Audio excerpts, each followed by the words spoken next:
good, everybody? I'm Shabar McKenna. We're back for part 2. Let's get it. Yeah, is that real? Hell yeah, that's real. On blood, that's real. Hell yeah, why not? Money ain't shit to get. Big Honeycomb had his most recent parole hearing in 2023, but his request was duly denied, and his next opportunity won't be before 2028, with it not being hopeful that the system will grant him a second chance. Big Comb's chances at parole seem pretty slim due to the fact that the current Alabama chair of the Board of Pardons and Paroles, Lee Gaffney, has actually denied nearly all parole requests since taking charge in 2019. But perhaps due to Big Honeycomb's status in the streets, he would continue to live life to the fullest, even behind bars, as Big Comb would be seen posting pictures on social media where he can be seen wearing diamond grills and designer clothes, smoking cigars or blunts and drinking lean, and even eating restaurant quality meals, all from prison, leaving fans of Brazy astounded at how somebody is able to live such a lavish life behind bars and also be able to share it with the world on social media. I mean, Big Honeycomb is literally living a more lit life than me while serving life. It's crazy. But unfortunately, with his father out of the picture, Honeycomb Jr. couldn't rely on his mother for support, as his mother, Tanisha Jones, was also in and out of jail throughout his childhood, and she can even be seen to this day repping her alleged blood gang affiliations, with her red hair looking like Sexy Red's long-lost auntie. Now, the red hair was actually a trend that many Bloods, including Brazy himself, actually followed at one point. What is your mom saying at this time when you're in and out of jail? She in and out. Yeah, both are in and out there.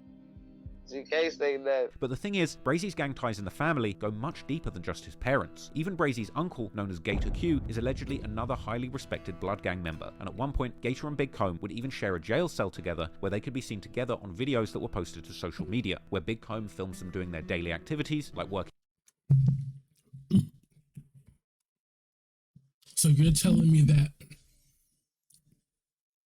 Honeycomb Brazy we didn't have a good childhood where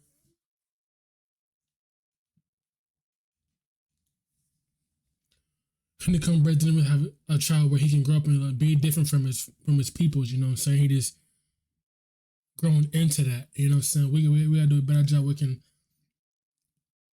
have our kids and them that do better in life, you know what I'm saying, than what we did, you know what I'm saying?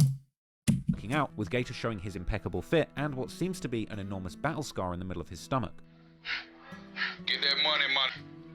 This how we do in the federal prison right here. We doing day for day in this. Yeah. Gator, I see you, Mobile.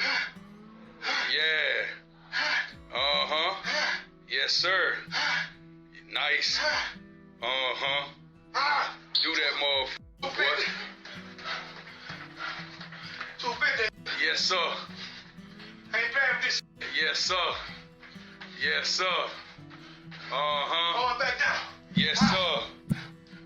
They would also show family photos, with Gator at one point saying how he's rich now because his nephew is rich, while showing an old picture of him repping the blood gang when he was Honeycomb Jr.'s age, all saying how he's been incarcerated ever since he's been doing this red shit. Let them know your uncle still standing. And for all the hoes that try their back on me, we made it now. I'm rich. It's my nephew rich. Yeah, that's what time it is. See these motherfucking pants right here? I know they don't wear this shit no more. I'm gonna show you when I left the street. Been doing the red shit. Down when I was a little, I was your age, look home. Right here, when I came in this motherfucker. One love. He got his whole family and just his dad is serving life. You know what I'm saying? We gotta change this shit, man. I get it. Saying you trying to rep your set, but we as a black people gotta do a better job and really get better. Real life.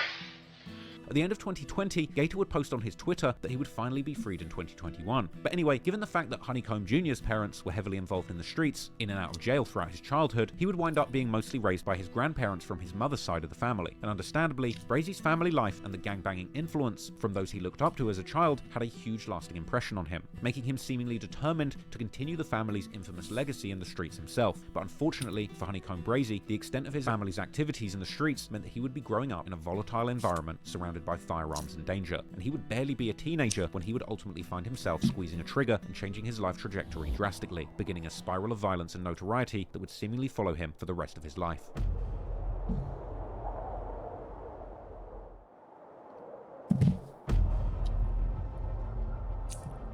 Look at that.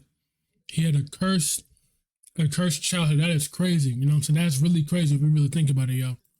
Honeycomb Brazy, full name Nashawn Teran Itez Jones, was born in Mobile, Alabama on the 23rd of February 1995, and despite there being some rumors that he was born in Atlanta, it's Mobile, Alabama on his birth certificate. At the time of his birth, his mother had only just turned 16, and she would post the birth certificate on Facebook with a caption revealing that she had indeed gotten pregnant at just 15 years old. And a young Honeycomb Brazy would seemingly spend much of his childhood in a small house owned by his grandparents, located on Dr. Thomas Avenue in the Happy Hills neighborhood, part of the historical Africatown community. As Brazy raps in his song 223, his upbringing was defined by poverty, with Brazy and his siblings regularly sleeping on the floor, and even claiming to have been literally born in the middle of the street. Moreover, the house was only a stone's throw away from the infamous large public housing project called the Josephine Allen Homes. These projects can even be seen behind a young Brazy in an old family photo likely taken in front of his grandparents' house. Growing up in these projects with hundreds of units and dozens of buildings was Honeycomb Brazy's introduction to the streets and the gang lifestyle, and it was also in these projects where he would end up losing his very first friends to the streets. In 2007, an 18-year-old man named Robert Lucas, known in the streets as Slick Rick, or just Slick, was gunned down by an undercover police officer who had arrived at the Josephine Allen Homes to investigate a call about drug activity. The officer claimed that Slick had pointed a gun at him during a chase, but the Happy Hills locals were outraged, demanding that officer should be fired. After the feds would become involved in the investigation, that officer was eventually found to be not guilty of any wrongdoing. And in a stark example of failing upwards, that officer named Paul Birch would eventually become the new Mobile County Sheriff in 2023. Brazy would later reminisce on Facebook, calling Slick the realist and saying F the Mobile police for shooting his friend 5 times and leaving him to die in the street, with commenters agreeing. What? Shooting a friend 5 times? A friend?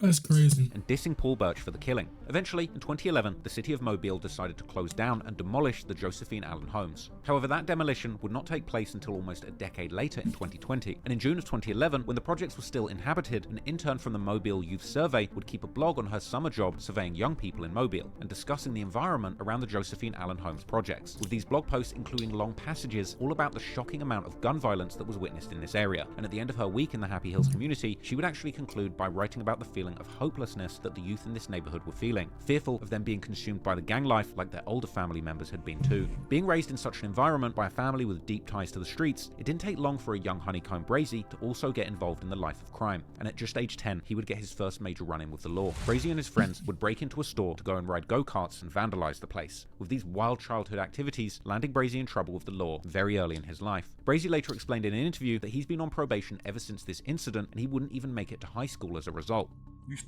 When was the first time you went to jail? What, 12, 13? Now, like 10 years old, broke in the store, broken room to go, boys. Rooms to go. Yeah, just riding. They broke in the factory though. They had a factory. I was just riding the golf cart and sitting there whole the little thing, you little just having fun for real. Them folk locked my ass up. You broke in the rooms to go, like just riding go-karts, not really stealing anything, but just having a good time. Yeah, I up too though, knocking over too though. I was up, like busted a snack machine and just bad as fuck. Man, you wild as hell, man. That's why I've been on probation ever since. Dropping out of school so young likely pushed Brazy even further into the streets. That is crazy. Been on probation ever since from that?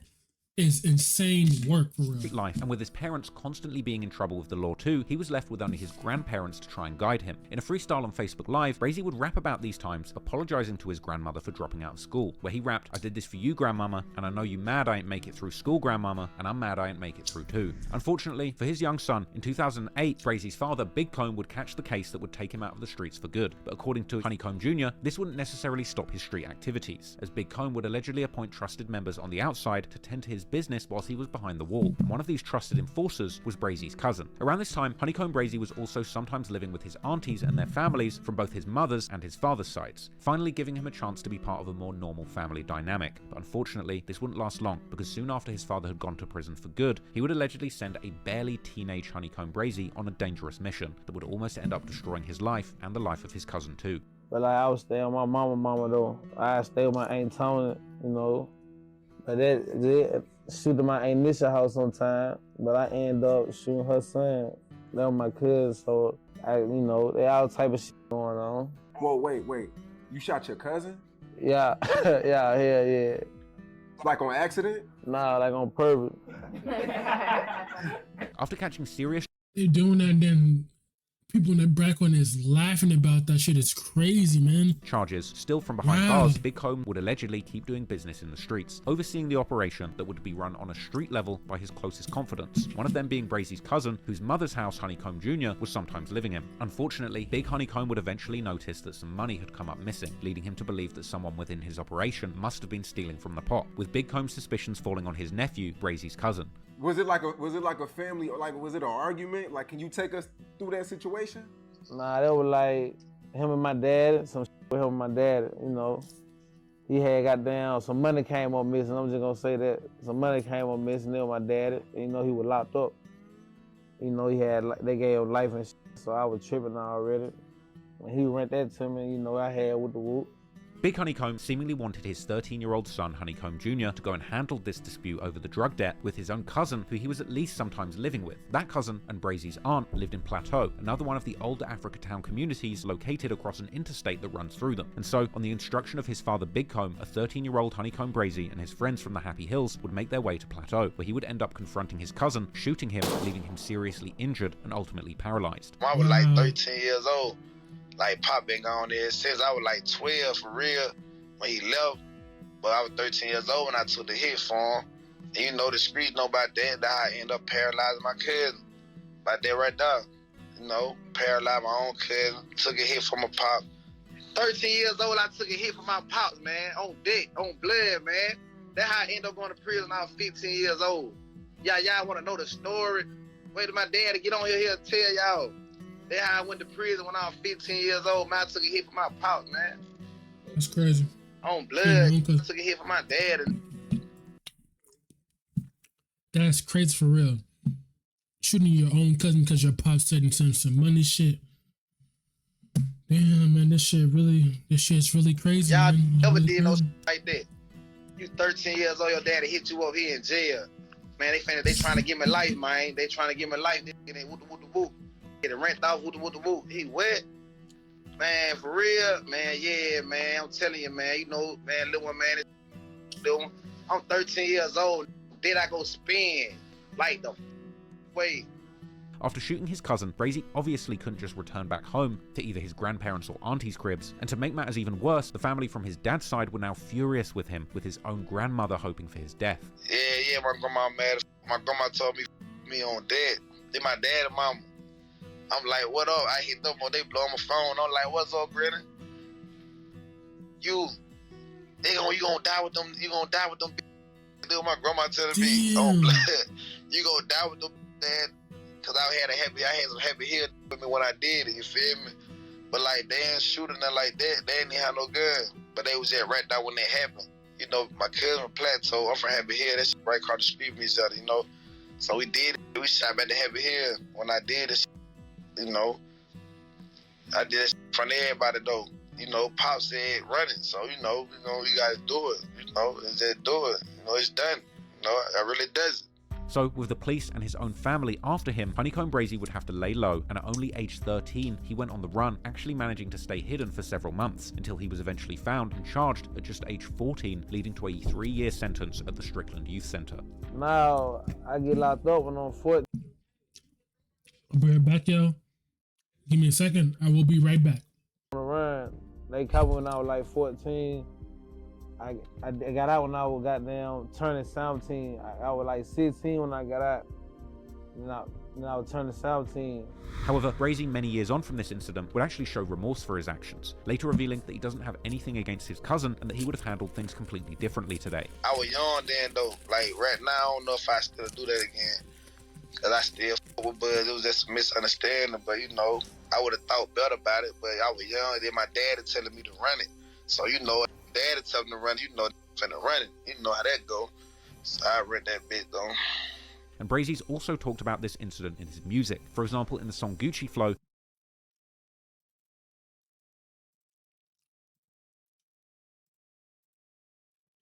At least he regressed it. At least he regressed it. You know what I'm saying? At least he does. Brazy mentions taking a hit for his dad and paralyzing his own blood, as well as claiming that he was actually charged as an adult, although he was only 15 years old at the time of the sentencing. Brazy would also mention the incident in his first and biggest hit song, Freestyle, where he mentions his grandma being in tears due to his actions, as well as people calling his phone and telling him what he did was wrong. Thankfully, his cousin has now made a full recovery and can even walk again, and Brazy has apparently even rekindled his relationship with his cousin, explaining how he used to look up to him when he was younger and how his dad treated the cousin like he was his son and Honeycomb Jr. like he was the nephew. Well, now he back now though. He back walking. He's straight. We straight now though. You know, we cool. Okay, so you shoot your cousin, he gets paralyzed. What is your relationship like afterwards? He came. I ain't gonna. I f with him. He, you know, we straight. We straight. You know, cause I used to look up to him when I was young. You feel me? Like I used to look up to him. Like my daddy put him on type. You know. He was like, my daddy treated him like that was his son, you know, and I was like the nephew for real.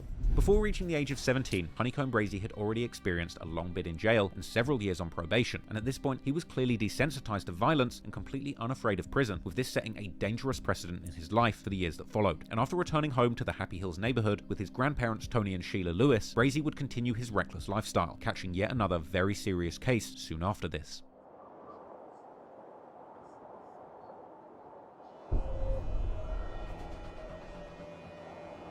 According to the news reports, on December the 12th, 2011, Brazy and his right hand Dietrich Thomas, known to his friends as Det, were walking on the 800 block of Center Street. However, the reports don't specify which Center Street this is, as there's several of these in Mobile, including one in Plateau, which would indeed be the closest location to Brazy's grandparents' house. Anyway, at around 5:45 p.m, the pair would approach a man walking on the same street, stopping to talk with him until one of them pulled out his pistol and shot the man in the leg. Brazy then allegedly ran through the man's pockets, taking his money, before the duo fled the scene. And not long after this, police would arrest Brazy at his home, charging him for the shooting and the robbery. Interestingly, even at just age 16, the news would mention him by a street nickname, Little Honeycomb, which really highlights just how much notoriety Honeycomb Brazy and his family had garnered amongst the Oh, that's him? So he's with his pops? Damn. Mobile police at this point. In his Say Cheese interview, Brazy actually claimed that he wasn't the shooter, but he wound up taking the charge for his friend. I was like 16 when I got out, and I was turning 17. Then now I ain't get locked up for the murder. Then I got locked up for a robbery and attempted murder. But I ain't even do that though. My partner did. His name Det. He did it. But I just took the case for him though. And Brazy would further expand on the situation during one of his many Instagram lives, again claiming that Det was the shooter and that he just happened to be there, whilst also explaining how the victim had never seen Det before but knew Brazy and therefore told the police it was him. Brazy would then end up keeping his mouth shut, ultimately going down for the crime. But Det had wet ass up, raw, and I was there right there when it happened. And the didn't know who Det was, knew me, so pit the folks on me by that mouth. I know that attempted murder and the robbery first, and I'm on the run and shot a got me assault charge. So now I'm in it like, man, damn. They want me to tell. I can't tell, so get what? I took 20 split 4. But 3 months after the incident, on March the 4th, Brazy was set to appear in court. And on that very same day, Det was playing dice on the porch of 940 Semler Street, right on the border of their Happy Hills community and the city of Pritchard. At some point, Det and a 40-year-old man named Anthony Jenkins had allegedly fallen out over a mere $5 bet, which would tragically escalate into Jenkins shooting Det in the head, killing Det at only 17 years old. Det's death would cause deep tensions in the neighborhood, which according to the police would lead to shots being fired back and forth between. You never know.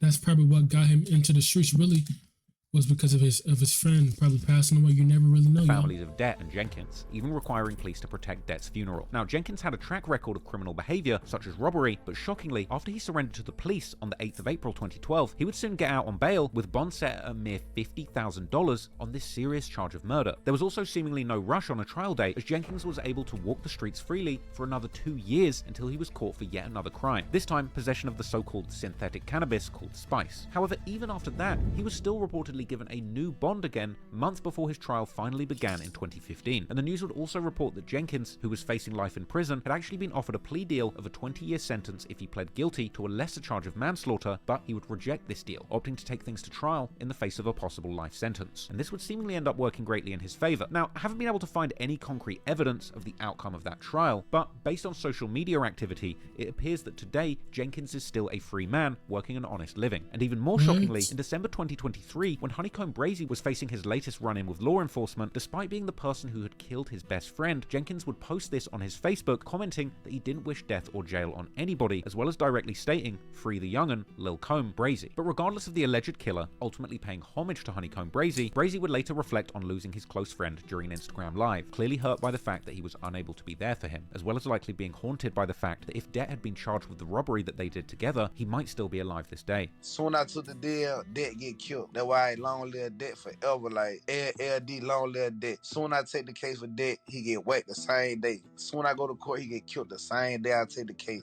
To this day, Brazy pays respect to his friend and can often be heard saying on Det, Yeah, RP, man, this is crazy for real. It's crazy, man.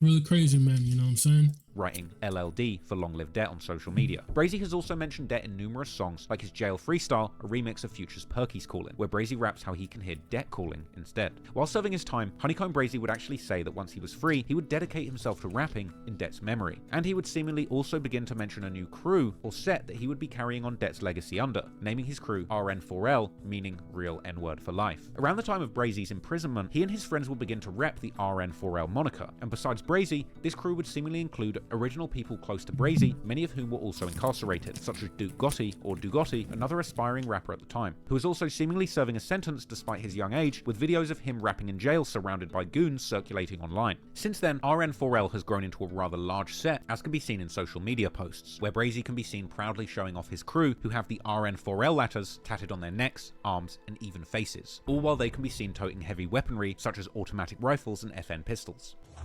Yeah, man, a whole bunch of RN4L going on, man. Y'all know it, man. It's real dead gang related, man. Don't be stupid. Go shit everywhere. Y'all know the whole game. Y'all RN4L. Y'all bitch don't be RN4L. I don't know going on. Whole bunch of it. Oh, they talk, man. Y'all know number 9, man. Stop playing, man. All on the face with this RN4L for real. Look. I don't know going on, man. RN4L. I'm gonna take over this. They doing this.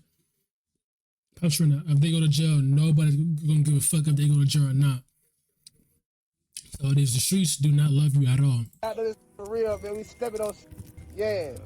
RN4L is also the name of Brazy's own record label that he's used to officially publish music, since his first hit song Freestyle in 2018, whilst partnering with different distributors on different songs. The moniker RN4L, or Real N-Word for Life, is actually commonly used in a lot of rap songs. For example, Rondo No. 9 from Chicago, who I recently covered extensively in my 6-hour documentary on his gang set 600, would famously drop a mixtape series with the same moniker, and Lil Durk also has a song named RN4L devoted to Rondo, after Rondo would receive a long prison sentence for the murder of an innocent taxi driver. But anyways, creating a new set was, in the grand scheme of things, just another example that despite his troubles with the law, Brazy was getting increasingly sucked into the street lifestyle. And when he was finally released in early 2016, Brazy was unfortunately incapable of staying out of trouble, because almost immediately after being released, he would catch yet another case, and this time the charge was much, much more serious. So I do them years, I get back out. When I step out, I stay out like a month and 15 days. No exaggerating on blood gang, did no lie. I stay out a month and 15 days, I catch a murder charge. Boom.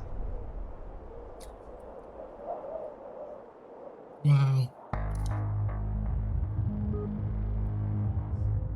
After getting out of prison, Brazy would begin to showcase his growing rap skills, often freestyling for the camera wherever he was. Unfortunately, he was also deep in the streets and in an environment where anything could go down at any moment, and sadly, that's exactly what would happen. After being out of prison for about a month or so, on the night of February the 21st, 2016, at approximately 8 PM, Brazy would go to an apartment complex called the Woodlands Apartments in Pritchard, just about a 10-minute drive from Happy Hills, to visit a female friend named Raisha. According to Brazy, he was there simply to serve her some weed, but the girl was also the girlfriend of his friend Stank, real name Ladarius Mora. Stank, who also went by the nickname Gunner, was very popular in Mobile and respected by many due to his family's prominence in the area. Just like Brazy had his father Big Honeycomb, Stank's family also allegedly had some members with serious connections to the Mobile underworld and were known for getting money in the streets, as can be seen on numerous pictures on social media where Stank himself can be seen flexing big stacks of cash and posting openly on Facebook that his trap house was doing numbers and attracting the attention of the police. Stank had also been close with Brazy's fallen friend Det and could be seen posting with his clique wearing shirts in his honor after Det's death. death. Whilst Brazy was allegedly inside the girl's home, Stank allegedly arrived at the premises to speak to Raisha after the couple had seemingly had a falling out. However, allegedly, she wasn't interested in talking to Stank and wouldn't let him inside the house, making things look increasingly dicey for Honeycomb Brazy, who was still in the home at this point. At this point, an enraged Stank, who now believed his friend was inside the house with his girlfriend doing the unthinkable, things would keep escalating, as Stank would eventually force himself into the house by kicking down the door. Understandably,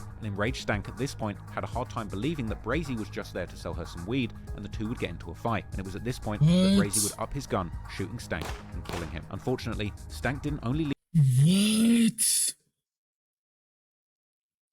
Damn.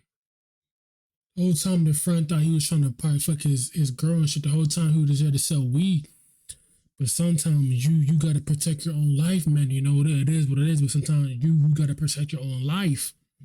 Leave behind a grieving family, but also a small child, as his cousin would tell the news. Very heartbroken saying that he has a small child who now would never know who his father is. The cousin would also tell that there was an exchange of words between Stank and another person before the other person reacted some way, causing the shooting, and this person was known to have a violent background. There was another individual that was there, and there was an exchange of words, and the other individual reacted, which caused to the shooting. The person who alleged did the act is a person that already has a violent history. Police would comment that they hadn't yet arrested anyone, but they had a person of interest who would indeed turn out to be Honeycomb Brazy. We won't say whether he was inside the residence at that time or he just showed up on the scene.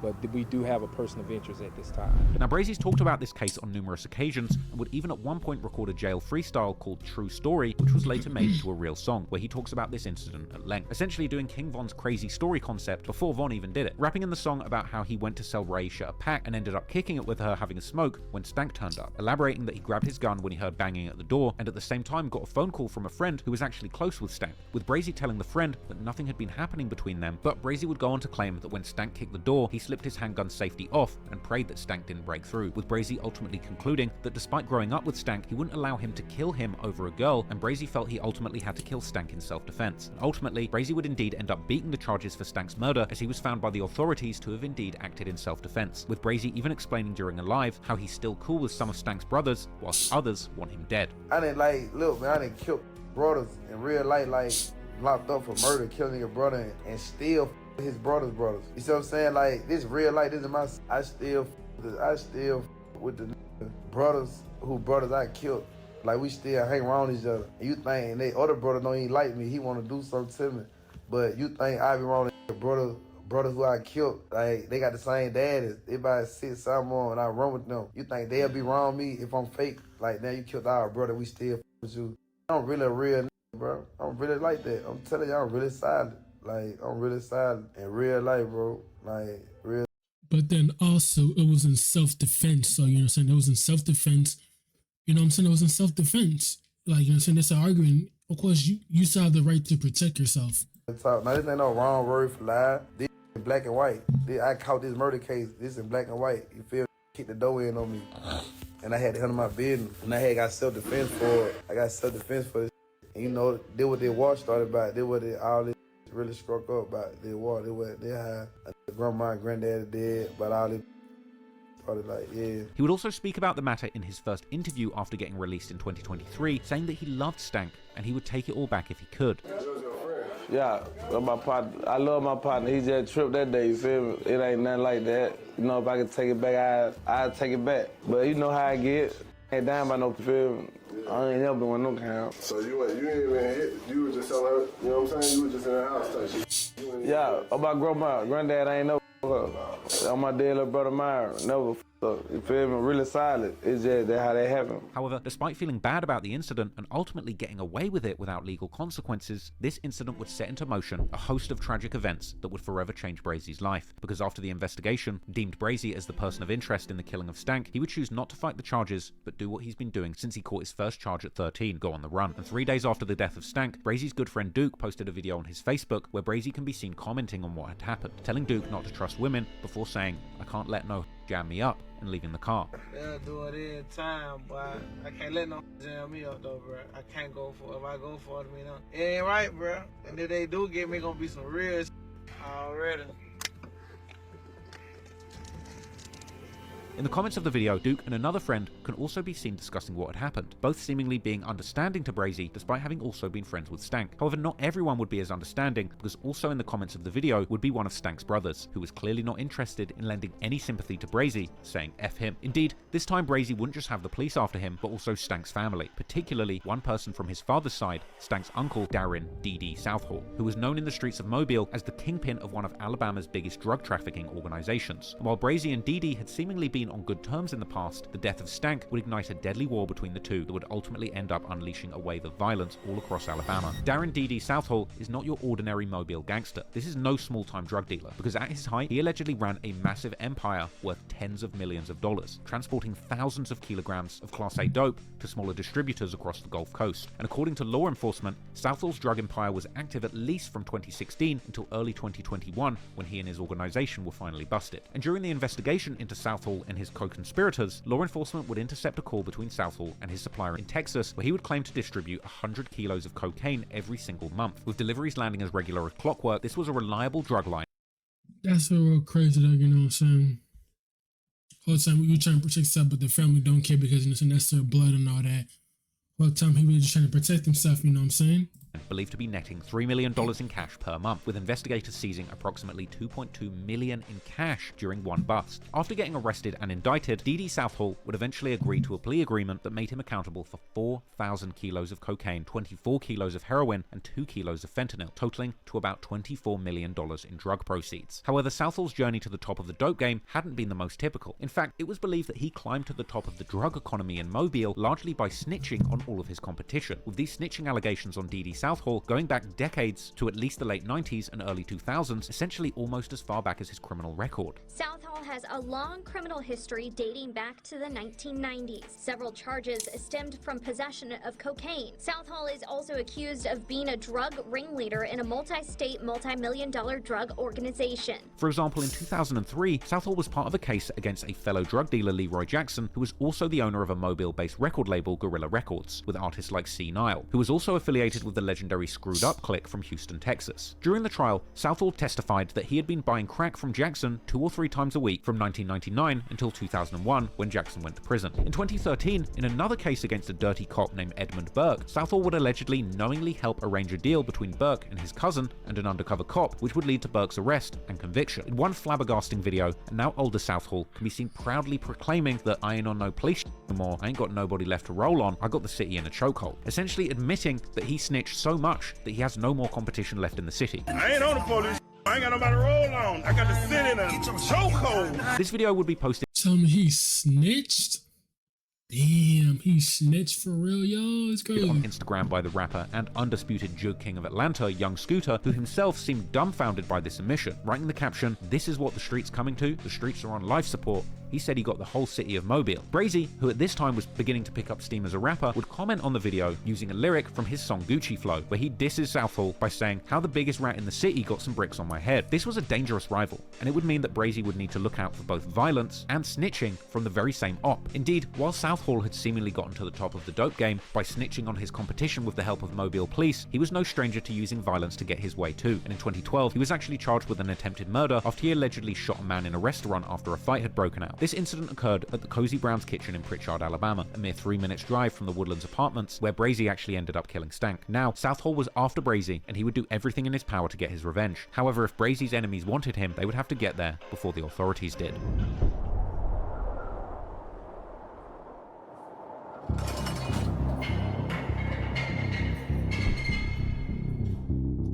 The police would eventually catch up with Honeycomb Brazy while he was on the run, and he was ultimately apprehended and charged with the murder of his friend Stank, landing him back in jail while he awaited trial. He would later explain to his fans how he had still been active in the streets during his time on the run, and how his ops, likely D.D. Southall's shooters, were on his heels trying to kill him. However, he also alleges that once they found out his location, they sent the police on him rather than sliding themselves. Catch the murder charge. I'm on the run with that firearm on me. I'm on the run with the stick because I'm still at smoke while I'm on the run for the murder.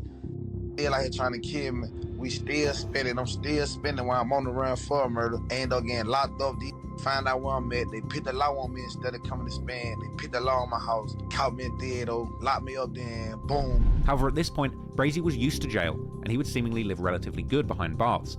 commonly posting pics of himself on social media, holding stacks of cash, eating good, and rocking designer clothes, just like his father had famously done years before him, as well as going live, showing him and his partners living their best life in jail, doing their everyday activities like lifting weights.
Freestyling on camera, even asking his live viewers to pick the beats to rap to.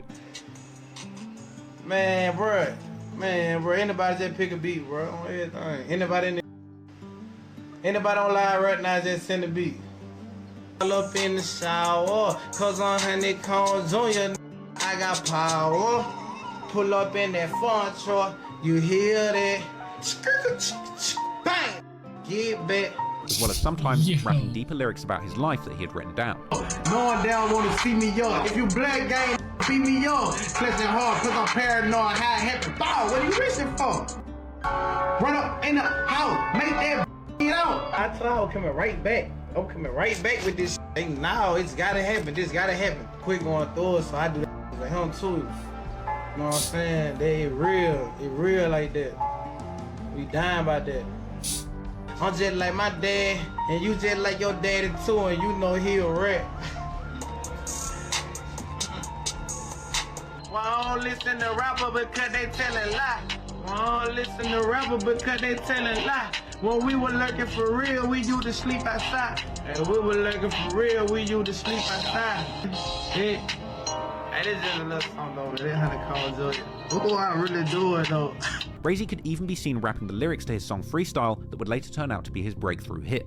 I be so paranoid, I'm talking about I pour my game on my pills alive. I know that these niggas plot. That's why I surround myself on my killers now. Perhaps due to his rapping skills and reputation in the streets, or maybe due to the connections that it seems like he was good in jail. To be honest, he was good in jail. You know, people in jail and shit. You know, so he was doing this he had made while being in the streets or behind bars. Brazy would also already have some of the most major connections in the rap industry, as he would post himself FaceTiming famous rappers and known street figures, like Atlanta's biggest dope dealer turned rapper, Rallo, aka Mr. Dogfood, and Yo Gotti's #1 shooter turned rapper, Black Youngster. It was also during this stint in jail that Brazy would famously spend time in the same cell as his father, Big Honeycomb, likely making his time behind bars much more tolerable, as they finally had all the time in the world to catch up on life and spend long lost time together. Placing the two in the same cell seemed like an unusual stroke of luck, particularly given that Big Honeycomb also shared the same cell with Brazy's uncle Gator Q. However, according to Brazy, this was not done on purpose, but rather the prison staff were actually completely unaware of him being Big Honeycomb's son due to the fact they actually had different last names, with Honeycomb Jr. actually having the last name of his mother. Y'all shared the same cell? Yeah, we slept in the same cell, match count at West Jail. How does that work? Like, did y'all make it like that, or did he just? No, they just put me in the cell with them. Like, I got out of lockup. I was at St. Cloud, but I was goddamn getting into without, you know, so they end up kicking me out of that. They like you can't be here no more. You doing too much. So they sent me to goddamn West Jefferson and lockup. So when I got out of lockup, they put me right in the cell with my daddy. But they didn't know that my daddy, you know, we got the same first name, we ain't got the same last name. So I went in there with him, you know, we banging. You know, that pop real. We ain't doing no beginning high, sipping drink, talking on the phone, you know, out, kicking it. That's it. Anyway, Brazy would wind up spending 6 months with his father, Big Honeycomb, and would later claim he would have actually taken another year in jail if he was able to spend it with his father. And how long did y'all share the cell for? We did like about 5-6 months, and I dipped. I had went home. That was the last. I was on the end of my bed. Okay. Yeah, but I left out the cell with him though. I ain't really want to leave that. I was ready to do another year with him for real. On everything, I ain't even lying. But eventually, Brazy would end up beating the murder charges on a self-defense basis in late 2017, hitting the streets again whilst leaving his father behind in jail, which was clearly a tough pill to swallow, as Brazy has expressed numerous times how heartbroken he felt after he was separated from his father again. Brazy has since gone live on social media with his father, making it obvious just how much joy he gets from speaking to him. Man, free my motherfucking daddy, man. My daddy finna come on here. My dad in the cell right now. I'm telling my dad in the jail cell right now. Hold on, cut that off until we call back. Man, free my motherfucking daddy, man. My dad in the motherfucking cell. Y'all think I'm finna let him take me? You think I'm finna let him take me while my dad is out those bitch? Is y'all stupid? Hey, Dad. Hey. What's up? How's I doing, Pop? And Brazy has also mentioned how he would sign to a record label if they're just able to help him get his father out. Told them folks, you want me to sign, get my dad out. That's all y'all gotta do. And you gonna see it on flexing or not. Any on the sign, he been locked up 14 years already on the life sentence. He can make parole next year and come home. But he case some real bull. So any of the y'all got some good lawyers and all that right there, anything, get what? Man, running, man. Like running. See, he wants his pops to get out, y'all. He wants his pops to get out. That's a good thing too. And let run it. Yeah, let run it. Any record label, anybody, let run it. Get pops out. No, y'all got that pull. No, y'all got that pull for real, for real. No, y'all can do that. No, y'all can get pops out. Yeah, no, y'all want Brazy. Y'all know Brazy gonna bring that check for y'all now. Y'all know I'm finna be the hardest out. If I gotta go independent or any way, I'm finna be the hardest out. I'm telling you, I'm gonna get him out myself anyway. I'm just trying to get him out a little bit faster. But before Brazy would hit the streets once again, his father would leave him with one piece of advice: move carefully. Because while he might have been officially off the hook legally when it came to the death of Stank, Dee Southall was not about to let his nephew's death go unavenged.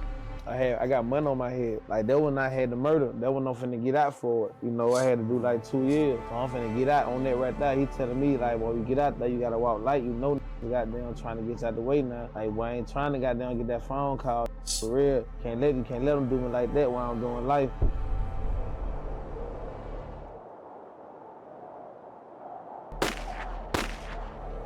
Damn. Honeycomb Brazy shot 8 damn times? Oh shit. After beating the charges in the murder of Stank and getting out of jail, Honeycomb Brazy would hit the streets running, determined to turn his difficult life experiences, as well as his connections within the music industry, into a successful career in the rap game. But before he would even get a chance to start, things would almost be over for Brazy, because only about a week after being released, he would get into an altercation, allegedly with Dee Southall's shooters, resulting in him getting shot 8 times, with one of these being a headshot. Fortunately, Brazy would survive the shooting, but the situation was serious. He would reportedly fall into a coma for a week, and when he finally woke up, the doctors believed he would never walk again. And Brazy would later open up about these events on social media and in interviews. I did like a year and 8 months just fighting the murder. I get off on that, when I get off on the hard, get out, boom. First week out, they hit me 8 times. They did that. Hit me, shot me 8 times, first week out. Now, you do have a viral video of you getting patched up by one of your homies, right? Yeah. This was right after you got shot, like moments after you got shot? No, hell no. You talking about when I was like patching my back up? Yeah. Nah, that when I had got shot 8 times. That was just me getting out the hospital and he was just changing my wound. Okay, I'm thinking you didn't even go to the hospital. It was just some hood, like your homie just patching you up with some hood. Nah, 8 times, you gotta go to the hospital, say.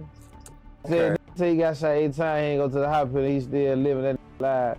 This isn't the time you got shot in the head, correct? Yeah, that was the time I got shot in the head. And how long were you in the coma? Like probably like 8-9 days. Okay, and I understand the doctors told you shouldn't have made it? Yeah, they were telling me I wasn't gonna be able to like walk right. I wasn't gonna feel some part of my leg no more because I couldn't feel it, but now I feel it now though. You know, they told me all type of lies, you know, I be bored. Man, do you ever just sit back and be like, man, I'm just happy to be here?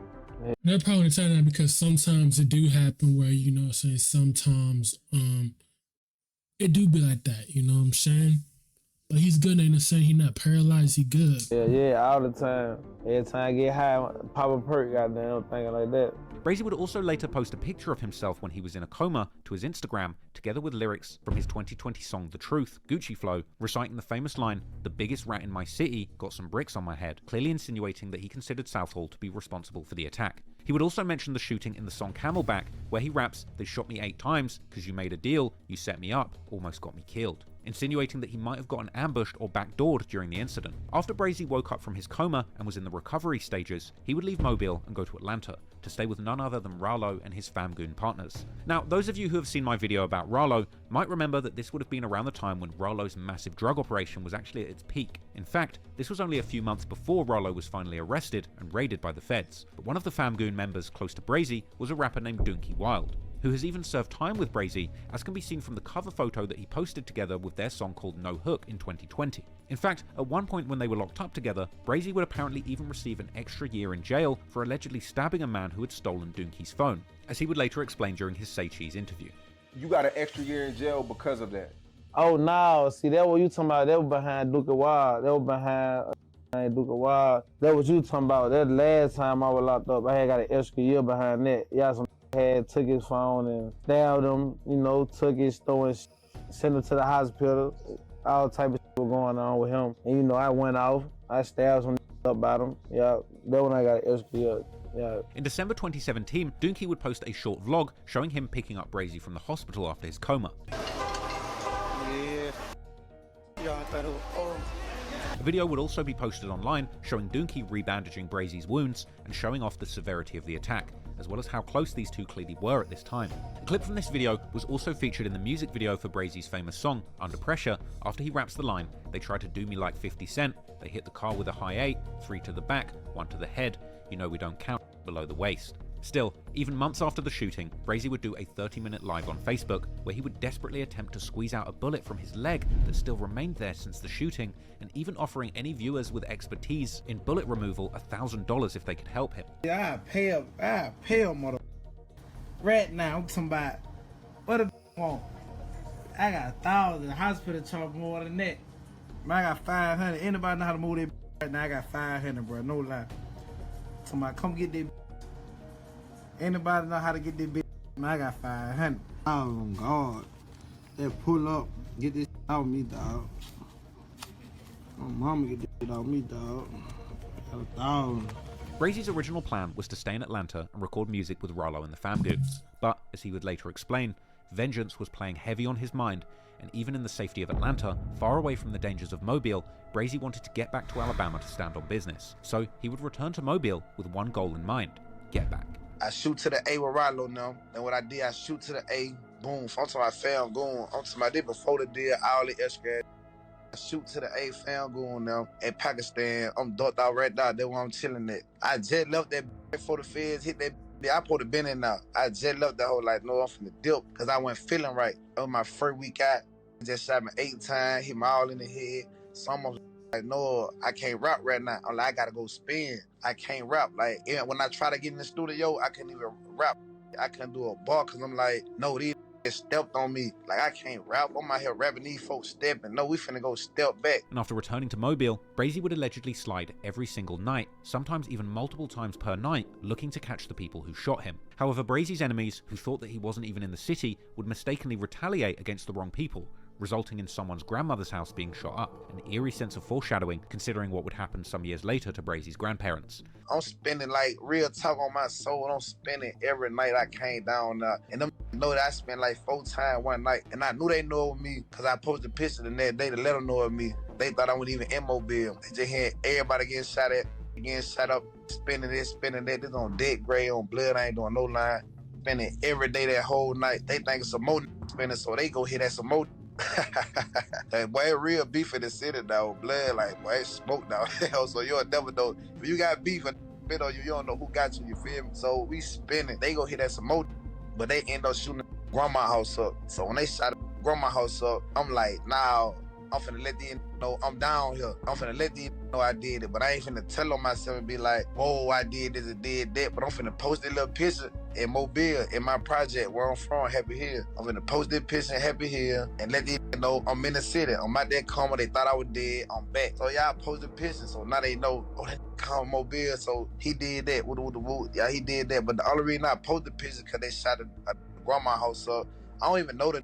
I just heard like, dad, they hit bro grandma's house thinking he would and I'm knowing he ain't do that. So I'm gonna get him out that jam. Like, no, bro, I ain't do that. Y'all don't hit that grandma's house up. Like, no, I don't want no grandma getting killed by did. You know what I'm saying? That be on my case. But staggeringly, Brazy wouldn't stop his revelations there, as he is crazy. That is, you think it seemed like he had them niggas spooked, or like it was like, you know, saying something different.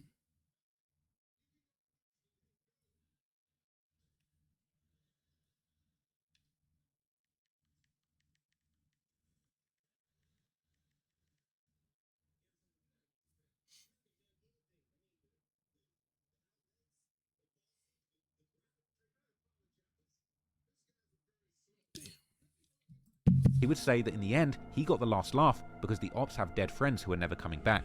And he would quote the infamous diss song by Gucci Mane, The Truth, which is dedicated to Gucci's main op, Young Jeezy, where Gucci raps, "Go dig your partner up now, I bet he can't say," a reference to Young Jeezy's friend Pookie Loke, who was killed by Gucci Mane during an incident where Jeezy's henchmen attempted to backdoor Gucci with the help of a young woman. Correct. Now they got me down bad. They got the laugh. I got the laugh.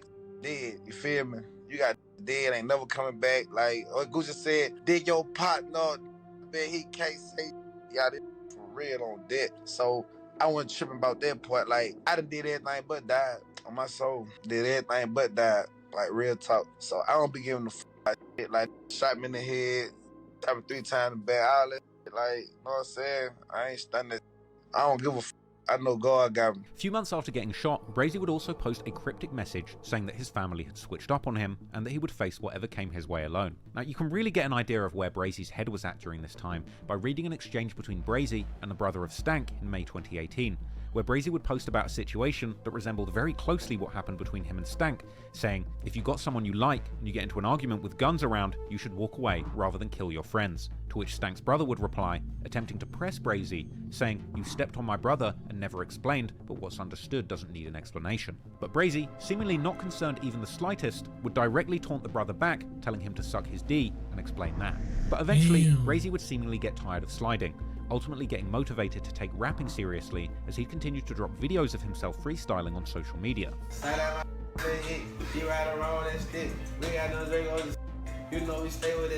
Then, in June 2018, he would finally put out his first official song under the name Honeycomb Brazy, together with a music video. This song wound up being his biggest hit so far, a track titled simply Freestyle, or Freestyle That's the Intro, with this song essentially intended to be an introduction to him as an artist. Now, the song follows pretty much the exact same lyrics that Brazy had already been rapping in jail before his release, but at the time without a beat, which is why the track is simply called Freestyle. But what makes this song so catchy is arguably the effortless way that Brazy rides the laid-back yet energetic beat, going bar after bar for over 7 minutes, together with a catchy flow combined with his heavy Alabama drawl and funny lyrics that paint a vivid picture of Brazy's crazy life. The track resembled the style of an old Gucci Mane track, with the song being a prime example of why Brazy has been called the Gucci Mane of Alabama, rapping about hooking up with flexible women who do yoga, being surrounded by killers who he can send to do any job, and saying that he would go to jail for his friends. He even compares himself to a pimp, saying that he's had girls since 10 years old, and he reminisces on robbing packs and getting finessed in the streets by his own uncle.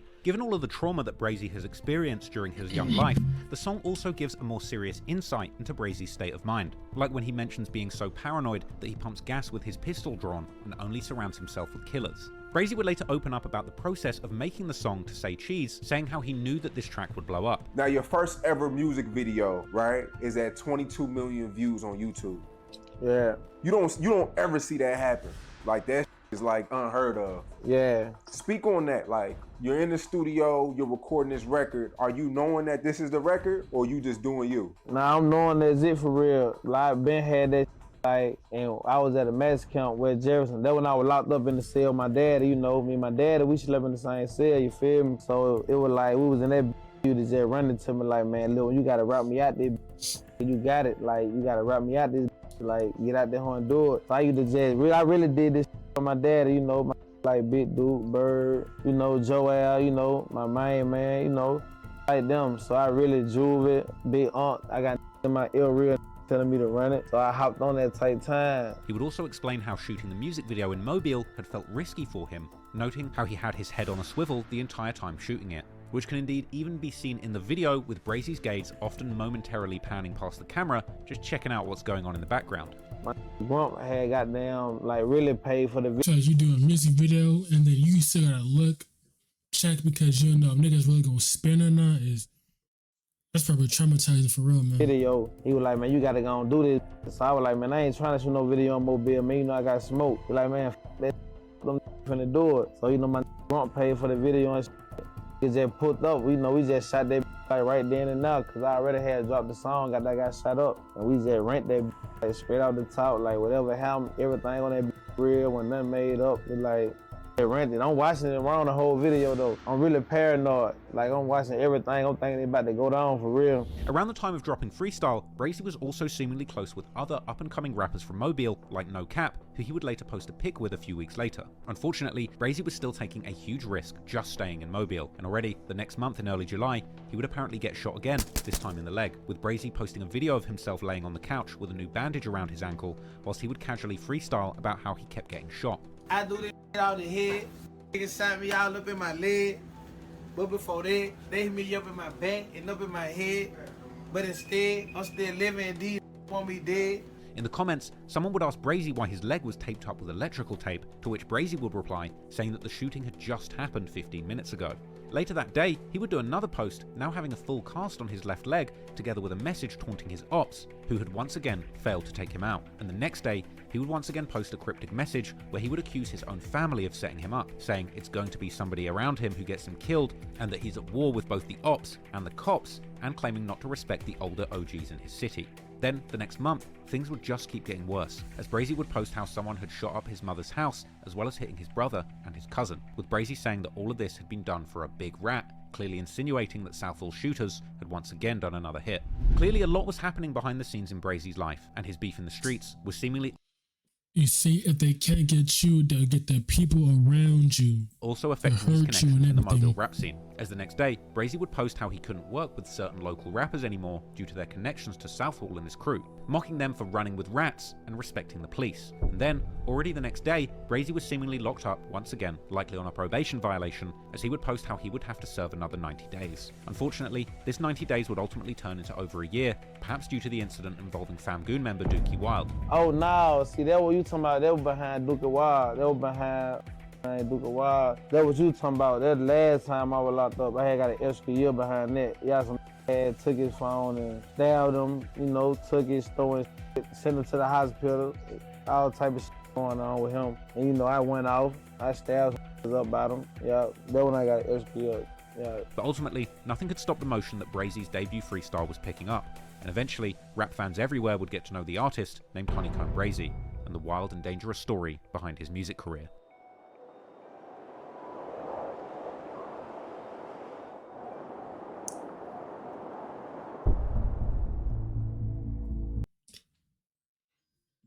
Damn.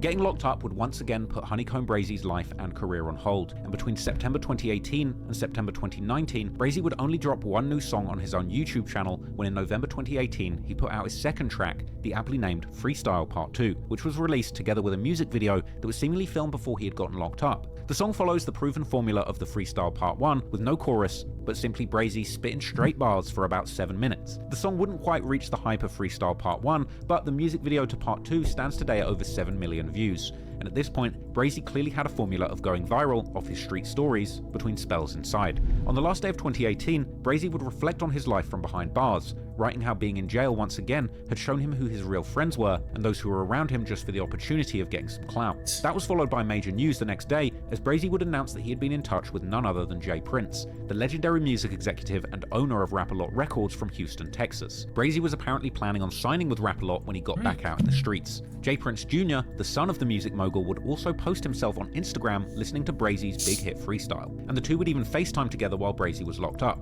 Killed the Honeycomb Brazy, man. Yeah, man. We about to turn this man everywhere. You know what I'm saying? It's on Mars. It's on Mars, man. Yeah, it's up there, man. Hey, man, he the next one coming out. I said it on Mars. He the next one up. I said that. And you know who come behind me. Yeah. Yeah. During 2019, while Brazy was locked up, he would drop a few features with other Mobile artists like Bianca Clark, as well as promoting them, for example No Cap, who was already making big waves and was soon about to release his breakthrough hit Ghetto Angels. Brazy was also still seemingly working on new music and writing songs ready to capitalize on his buzz as soon as he was free again, and that time would finally come in September 2019. Try again. What's up? Yesterday, freeze your ass going out at the gate. Damn, boy, made out that boy. Boy, look at him, boy. Over with. Never again. It's over with. I'm ready to go to the studio. Got deep at that whole bottle like cheese curd. Big bro. Man, one time to tell you. So y'all been pull up over there? Look at ball. Smoke dog, yo. That my cousin record up. Y'all gonna get that sent to jail. Hold up. That's how you open this bitch up, man? How you open that whole D? Brazy now had both a fan base that was waiting on his next move after the huge success of Freestyle Part 1 and 2, and connections to some major music industry heavyweights like the Prince family as he would touch the streets rocking a brand new Rap-A-Lot chain. Not long after this, the music also begun dropping again too, starting with the song and music video for a track titled New Body. Starting off with a clip of Brazy FaceTiming the Dirty South legend Boozy Badass, who welcomed Brazy back home. This would show just how far Honeycomb Brazy had already cracked the music industry despite the very little time that he'd spent as an official recording artist, and now he was commonly associating himself with some of the biggest names in rap. New Body was followed with a slew of other songs and music videos like the track Honeycomb Jr. vs Honeycomb Brazy, named after his old street persona and new rap persona, which Brazy had actually teased on Facebook when he was still locked up, although he would seemingly end up shortening the song from its original 10-minute runtime. There's also Alright, yo, that's it for part 2. I'll see you guys in part 3. I'm out.